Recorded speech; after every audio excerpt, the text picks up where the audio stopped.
Welcome back to Ultralife Today. Welcome back, our amazing guest, Doug Kaufman. This will be the third segment we've done with him. This is week number 2.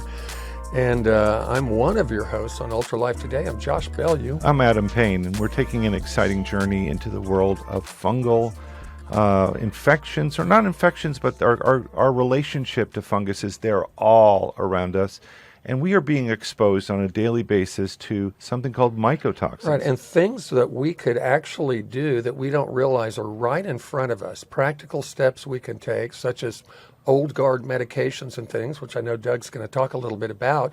He himself helped cure himself 50 years ago with an old medication. So, Doug, take it away. Welcome back. We love you. You know, it's thank you guys very much. It's such an honor to do this show. I know you have such a following. It's amazing. Why would someone in clinical and research nutrition for 50 years of my life recommend a prescriptive drug? This is great. When I moved from California in 1987, it was the behest of a big hospital out here who had a couple of doctors who were interested in how I was helping people with psoriasis with antifungal drugs. So out I moved. My family was young. I moved out here to the Dallas area, worked with them for 5 years. And I would recommend these doctors use antifungal drugs for psoriasis, psoriatic arthritis, scleroderma, skin problems, experimentally. Yep. I don't believe in long-term drugs. So interesting. Right? But I wanted to prove to the patient, we're a hungry lot of people. I want to prove to your patient in 2 weeks that misery and bloody skin and embarrassing problem has an endpoint. And so I asked the doctors if I could put all of their psoriasis patients on my diet. My diet is stay away from grains, stay away from sugars, eat protein. You know, today there are various names for that, ketogenic and so forth. Yeah. And if they would give me either diflucan, which by the by, diflucan is now the 1-pill vaginal yeast cure pill, 150 milligrams. Diflucan if I thought the problem was a yeast, or Sporanox if I thought the problem was a fungus. And within 2 weeks, you guys, the doctor, his name is David Weekly, David ordered his nurse, Linda, to put Kleenex boxes in the exam rooms. When these patients came back, some of them emoted. For the first time in 17 years, they could take a shower without bleeding. Wow. They could put a T-shirt on, etc. And here's the exciting part. As much as I love that, we had to let the drugs go. So I had to find powerful antimicrobial supplements, things like caprylic acid, curcumin. Everybody went on caprylic acid, interesting. Caprylic acid, lauric acid. Yes. And, you know, that's a medium chain triglyceride from coconut. Yep. But also omega-3 fatty acids from fish oil, all antifungal. We got them off the drugs onto supplements, and there was a little hiccup there because drugs are very powerful, but I encouraged people stay with the diet and see what happens. Basically, you guys, what we were doing, we can't sell an off-on switch. Cancer is real. Psoriasis is real. Depression is real. We don't have an off-on switch. But I taught the patients that they had a volume switch. You're going to go to a wedding and eat wedding cake and have 2 glasses of champagne. You're going to turn those symptoms way up. No bother. When you get home, another bottle of curcumin, get back on my diet, you'll find that you can turn it down again. Right. And that was huge. But bigger than that was the people with psoriasis were emoting because not only this cleared up, but Doug, does that have anything to do with my depression? The brain. For the last 10 days, Doug, I've been feeling great. You can see how this field in the past 52 years has emerged. Mycology, the study of fungus, has gotten huge. And there are so many people out there learning and benefiting from it. And we have people like you and your company to thank for that. Wow. What a pioneer you have been. It's so interesting because you mentioned something, Doug. How many years ago was it that you were recommending this diet to this doctor out there? You've never varied from this core truth that you found regarding diet and the influence of mycotoxins in the things we eat. You've been doing this for So many decades now. And by the by, many of us have been doing it without a foundational basis. In other words, let's go on the ketogenic diet. Man, I feel like $1,000,000 on the ketogenic Yeah, energy diet. also. Why? Agreed. You're starving fungus's food. Interesting. Once it's on board, once it's making lumps in your body, be it lymphoma and that's pretty well documented, the antibiotic link. Antibiotics are fungal metabolites to lymphomas. Few people get why their namesake diet, the Atkins diet. I was a friend of Robert Atkins. I used to have breakfast with him in New York. And, I'd sit there and eat my bacon and eggs back, 40 years ago and never fully comprehend why I felt so great when I ate his way. And neither did Robert. But really, you're starving fungus on the diet. So I have to take a little bit of a step back here, Doug, and just bear with me here. Because, my traditional brain that thinks about, we have an infection or we have a virus or a bacteria is we have to treat it, we have to kill it, get it out of the body, and then we're going to be free, and then we're free, and then we only need to come back to these interventions when we get sick again. We have a temperature, we're in bed, and we're feeling sick. This is not the case with our interaction with our fungal environment. What you're saying, Doug, and I want to bring this home, and I want to make sure I'm also understanding this correctly, is we are constantly under assault from a fungal environment around. As long as we're on the planet Earth, we will be exposed to mycotoxin from food, air, soil, anything that we go through. So your approach is not about we're treating the disease. It's about how do we fortify our bodies to minimize the amount of fungals that we're getting in, and then to maximize our life energy by taking things like curcumin, which can eliminate the deleterious effects of these toxins. And then I would imagine exercise and meditation and other things could also have an impact on this. Am I understanding this correctly, Doug, or am I off base here? As a matter of fact, that's eloquent. You said that. What did we learn 3 years ago?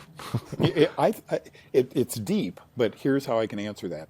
In the shallow means I normally answer things. What did we learn 3 years ago? We were all exposed to a virus that eventually, you read the reports, was going to take us all down. We were going to die a horrible death. Yeah. What wasn't understood then and is not today? The immune system. Passive versus active immunity. Yes. And I had COVID before anybody knew what it was. And I hammered down some supplements, and for a week I felt miserable. And then I said, wow, back to work we go. Your immune system, yes, we are all exposed to fungi which make mycotoxins in our body. As we age, and as we take on cofactors with our health, a lot of us have arthritis and diabetes and yada, yada. We have, health problems. Those stack on top of the work your immune system has to do. Absolutely. At some time, fungi, it's not ironic that the deeper we dig in the soil, the more fungus lies. Fungus's job is to decompose leaves and eventually us.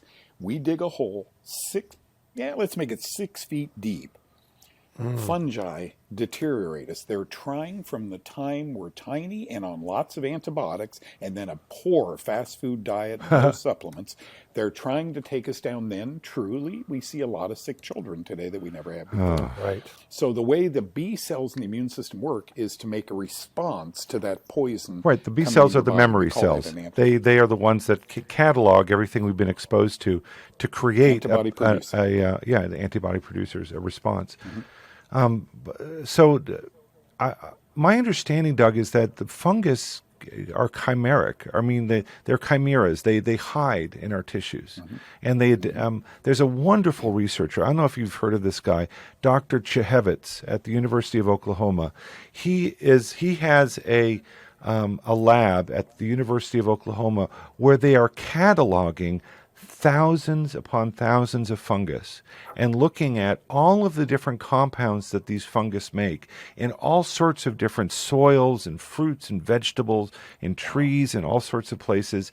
And they're looking at and the thing that he shared with me, this was about a decade ago, he said fungus changes so quickly in based upon its environment. It can look like one thing in one environment, and you put it into another environment, and it very quickly adapts and changes to that new Oh environment. boy, you've just opened up a can of worms for Doug to talk about. Doug, we've got about 2.5 minutes left before the next break, but address what Adam was just talking about, because this adaptive nature of fungus is something that your dear friend Kyle Drew hammered into me when I was trying to get a hold of what I thought was some yeast, some fungal overgrowth. And he's like, buddy, you got to trick it, you got to fool it, you got to attack it with a bunch of different things at different times. So this is well known in your space. Okay, well, maybe we can address this in detail on the next part of our show. Yeah, but we got a couple minutes left. Go Okay, ahead. go ahead. Go ahead. Let's scratch Take the a surface. swing, Doug.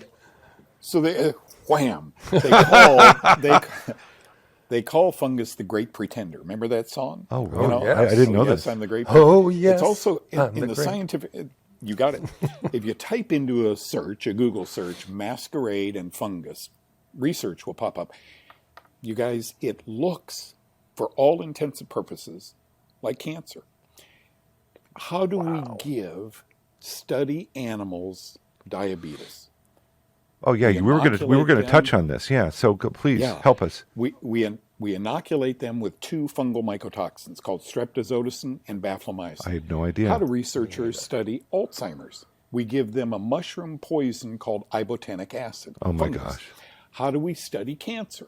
We give study bunnies, we inoculate them for months with something called aflatoxin made by Aspergillus mold. Oh wow. So, in other words, the way we induce disease in mammals is we give them fungal metabolites that are poisonous. So, Doug, why are we still scratching our heads about the etiology or the origins of these don't diseases?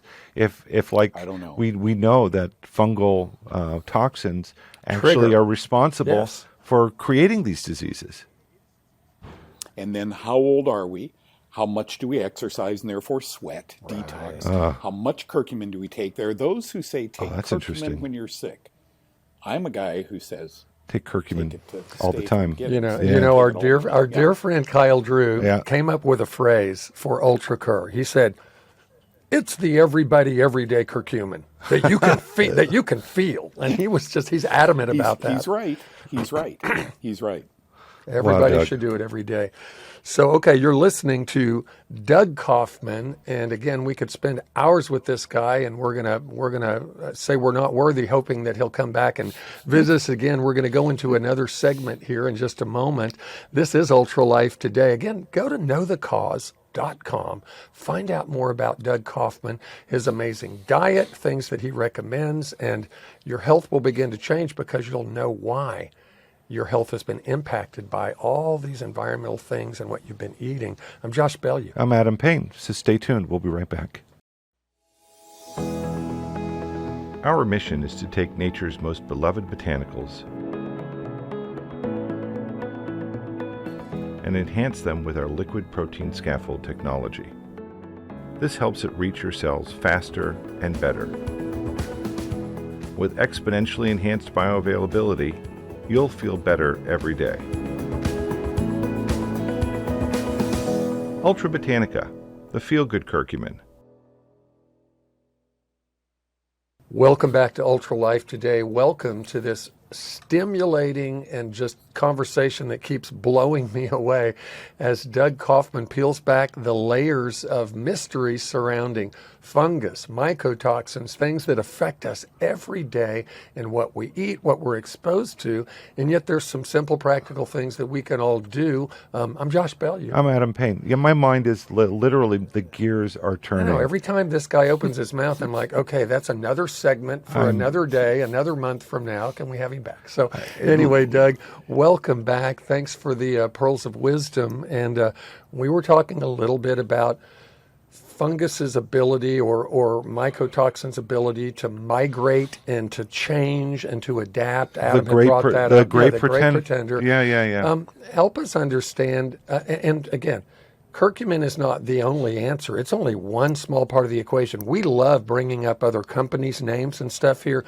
We're not proud of saying we don't have all the answers. We have a unique patented technology, but there's oregano and there's other different things out there that people use to fight fungus in there their are probably body, yeast and things. silver products, all sorts of different things. So Humics. give us a little chemistry lesson on some supplementation and how and people help can us practically understand do this things. chimeric, not chimeric, the stealthy nature of fungus. Why? And this is something we talked about with Dr. Jehevitz's lab, and his finding is that not cancers, but fungus adapt so quickly to their environment. They either attack or they go dormant. And they have different life cycle needs. What's going on? How can we address this, Doug? When you and I were born, the good Lord put good bacteria lining our secretory organs. Yeah. Good bacteria and good yeast. Yeast is single-cell fungus. So when you talk about penicillium and you talk about aspergillus, you're talking about a complex organism. Yeast, like coccidio and candida, these are simple organisms. We had commensal. They shake hands. They get along. Hey, old yeast. These are the friendly ones, right? Wow. Right. Good bacteria, right? And then along came the best and worst discovery in all of medical science. It was called an antibiotic. Ooh. Ruth and I love old Turner classic media shows. The only overweight people were the doctor and the banker. Everybody else is just absolutely rail thin. That's true. The ones that actually sit behind a desk all day long. And the drunk prospector in the bar, right? So we know that commensals can become hyperactive. They need a catalyst to make that occur. Antibiotics, birth control pills, steroids, etc., provide that catalyst to take harmless commensal organisms that we were born with and ignite them. And it's just for our audience, a commensal is a good bacteria. It's something that lives commensally, that lives in harmony with us, and we need them. Symbionts. That's a great word. That's Thank exactly you. right. That's right. Very good. The woman who discovered, two women never got credit for it, a tremendous book. They discovered nystatin in Albany, New York. Hence the name 50, 60 years ago, New York State Inn. That's how they got the original name. Nystatin was I had no idea. That's great. Yeah. Nystatin was originally cleaved onto antibiotics because doctors started to say, whoa, ever since these antibiotics came on the market in 49 and 50, we're seeing a bunch of tummy problems in kids. Oh, interesting. So they discovered nystatin, and it was part of an antibiotic. So the bacteria would be killed with the antibiotic. The yeast wouldn't overgrow. The commensals would go back to being normal. Oh, interesting. Somebody said, let's not do that anymore. We have seen an explosion of obesity and Crohn's disease and irritable bowel. I don't know why they did, but they did, and it's sure selling a lot of drugs. It's probably some person just said, it's a waste. There's nothing to fungal infections. We don't need to do that. People. That's a dumb idea. Because fungus can't hurt anybody. What did we learn in biology? The study of life. Bacteria sometimes requires a few different antibiotics to wipe it out. Sure. Because it will resist the first antibiotic. So you move to another one very often. Fungi are worse than that. Fungi go back thousands of years. They are really smart at resisting antifungals. So what I find in the health food industry is you find a base product, beta-glucan, curcumin. You find one you're going to commit to and stay on for a long period of time. And then you're going to begin rotating surface products. You're going to begin rotating caprylic acid, omega-3 fatty acids, lauric acid, things you can buy in a health food store. Oregano, for instance. Oregano. Yes. There's so many good ones out there, you guys. And now we know why they're so good. They resist, they fight fungal organisms. Fungi are smart. So if you stay on a base product to keep it held at bay, and you begin buying 2 or 3, you mentioned silver. I like malic acid, which is apple cider vinegar, all of $10. I like these things rotationally because one antifungal isn't necessarily going to wipe it out. Depends on how deep it is in your body, how long you've had it. Oh, so essentially we're keeping the fungal infections or the fungal environment on its toes by rotating these things in. Yeah, that's what you're saying. We're confusing them. We're flanking them, and they didn't know we were going to do that. Because it's true. Because they do. Dr. Jehevitz showed, and I'm sure you've seen plenty of research that shows that the fungus will depending upon what's happening in the environment, they'll shift, they'll change, they'll adapt, they'll go dormant, they'll go active, they'll try to attack, they'll try to move. It's a chess game. It's a chess game. It is a chess game, and you have a better chance of defeating it. We used to put the patients at the hospital on prescriptive antifungals. Right. Get it knocked out initially, because drugs can do that. But don't stay on them. The side effects of those drugs. I've heard of nothing good from antifungal medications. These are toxic chemicals. And sometimes, like with side effects of like losing neuropathy and all sorts of different things that can happen to the body. Hepatotoxicity, they talk about it injuring the liver. And yet we have no problem with antibiotics known to increase the risk of fungal infections. Cancer. Of cancers itself, too. Yeah. So, Doug, Adam said something that really triggered something in me. And here's the thing. Yeah, antifungals are no joke. They can do all kinds of things related to liver health and elevating liver enzymes in a negative way. But what I found with my family member, Doug, they literally were craving a bunch of Twix bars every night and other things, right? And after having interacted with you, I realized the fungus in their body is literally telling them, take in these sugars.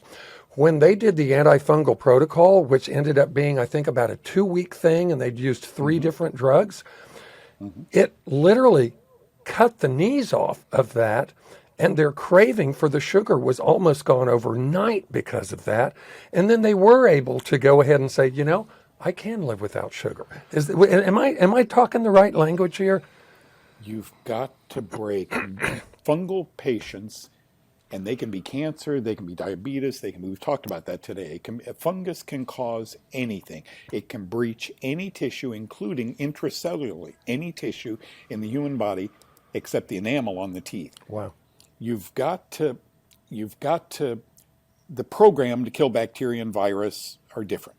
The program to kill fungus, which you don't teach doctors clinical nutrition, nor clinical mycology. They don't learn about fungus. The program then is to simultaneously starve the fungus. You try and get some of these people addicted to sugar. Why are they addicted to sugar? Why are you putting on weight? You're feeding fungus.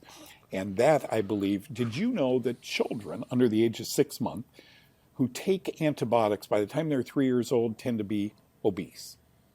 These are growth promoters. Wow. Who put it in our head that they just kill bacteria? Goodness. We used them in the industry, agricultural industry, to make cows fat quickly so we could sacrifice them. Medicine to me is lopsided.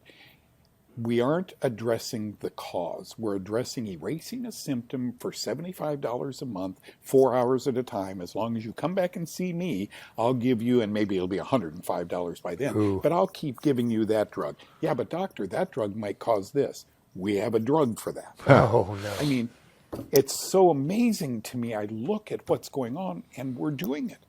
Or step outside of the box. When I was taking Dad to the doctor 50 years ago, I thought, I do not want to go to doctors. I do not want a prostate exam. I don't want all these medications, and so I don't. I just have decided to step outside of that. If I wake up in the morning sick, I precursed it. I may have had birthday cake. I know why I'm sick. That's interesting. So we're talking to Doug Kaufman here. He's the host of Know the Cause and been a long time pundit and leader, leading the charge in our global thinking about our relationship to fungus, to all the fungal toxins. We've had him as our guest here today, and we've covered so much territory, Josh. Josh, what are the highlights that you want to talk about today in our discussion? And I want to literally hand this back to Doug. Doug, I look at a guy like you that's been doing this now for basically 50 years. You've been on a quest. You continue to gain more knowledge. You continue to be validated by such organizations as the American Heart Association and all kinds of different groups in the last few years. You could have ridden off into the sunset a long time ago. You've got, 10, 11 books out there that have been bestsellers. Everything is coming back and validating what you started saying. Right. So why do you leave our people with why you're doing what you're doing, because I think I know in my heart why you are, but I want to have people know why you're continuing to do what you're doing. What's the next great mountain that Doug thinks he's going to conquer with this knowledge base he's gained? Where does this go from here, Doug? With a couple of minutes left. This is no longer about Doug. He was 50 years ago, certainly was 24 years ago when I started the TV show and podcasts and so forth. This is now about the people. I want to give back before I leave this earth. I want people to know when one day they say, aha, diabetes, the mycotoxin side effect is endocrine disruption. Yeah. Diabetes, beta cells, oh, it was all fungus, right? Wow. Just how we gave mice diabetes with mycotoxins. I want people to say, there was a guy I used to watch on TV or on podcasts that talked about that. Not for me. We have hundreds of testimonials sitting on set B, that thick with single pages of people who watch me and humble me. And I'm telling you, when my wife and I and my producer John and I open these, you get a tear in your eye. That makes sense. That's why I keep doing this. We have indoor plumbing. I have a car. I don't need anything else. This charges me every day to get those letters. My doctor said, I used to tell people 3 of the most dangerous words ever are you have cancer. I've swapped that a little bit. My doctor says. Wow. Doug, people like you take the large letter, capital letter C, and reduce that down into a lowercase letter. And that is such a beautiful thing, that people can they can read what you've put out there and they can understand there is a path for them to know the cause for what's going on with their health. And they can actually make some little changes initially that will result in bigger changes and bigger changes. And just before we go, I just have to say this. I've been so alive since I changed my diet even more over the last couple of months.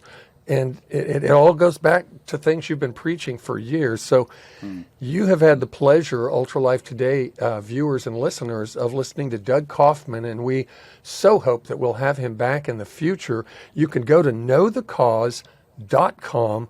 You can get tons of free information. You can interact with him in live Facebook things, I think maybe weekly. Doug, are you still doing that weekly? Incredible. Twice a week I do a live Facebook. Yeah. Incredible. That's great. Yeah, hopefully we'll be mice on the wall listening to some of those real soon.